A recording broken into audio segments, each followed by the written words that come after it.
Hello friends and welcome to my channel. The conventional internal combustion engine, most of them are driven by gasoline and diesel. For combustion process we require oxygen, and the oxygen is available from the ambient air that is surrounding us. And the oxygen content is between 20 to 21% and the majority is nitrogen. And the content of oxygen in the air will get reduced with respect to the altitude. When we go for a higher altitude, we will have loss of power only because of this. So as you can see the combustion reaction right here. So the main component that is taking part in the combustion process is the hydrocarbon and oxygen. So we only require oxygen, and nitrogen doesn't have a good role in the combustion reaction as well. And the byproduct is water, carbon dioxide and some other impurities and components with respect to the air fuel ratio that we are using. What if we used pure oxygen instead of air? Let's find out.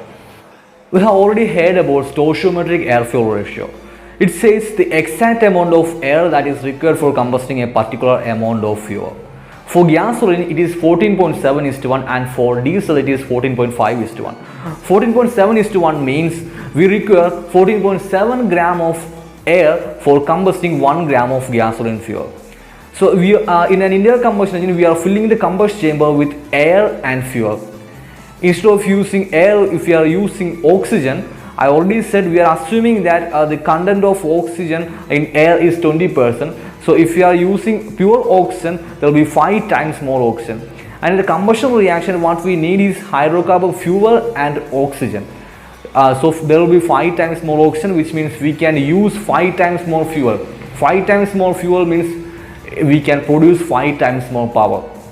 So I know that we have lots of other things to consider. If you are assuming we have a 1 liter engine that is capable of producing 100 HP. If you are using pure oxygen, the engine is able to provide a horsepower of 500. Think of that. But it is not practical because free oxygen is not readily available. So we require additional devices for that. And oxygen is bulky. And for storing it in the liquid form, we need to change the oxygen into a cryogenic state, or we have to reduce the temperature to at least minus 90 degrees Celsius. So it is very difficult for storing oxygen in the liquid form in a road vehicle. It's one of the main difficulty by using pure oxygen. In addition to that, the another possibility of this is because we can use this oxygen for providing additional boost to the engine.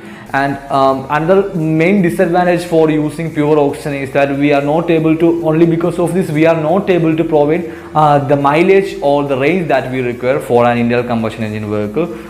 So we can only use this for providing additional boost to the internal combustion engine, just like NOS system. But because of all these difficulties, people are preferring NOS or nitrous oxide system.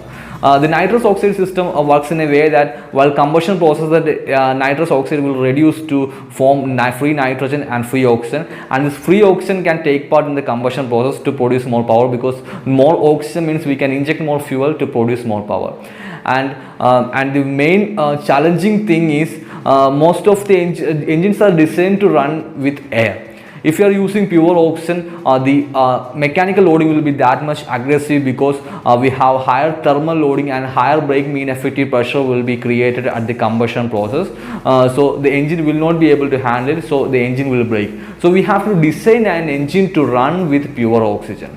But all these difficulties, there is lots of challenges for this. That's why people are not preferring this. So we can consider this for additional boost or for a racing engine. If you like this video, please give a thumbs up and don't forget to subscribe to my channel to get updated in the automotive industry. Thank you for watching. Have a nice day and bye.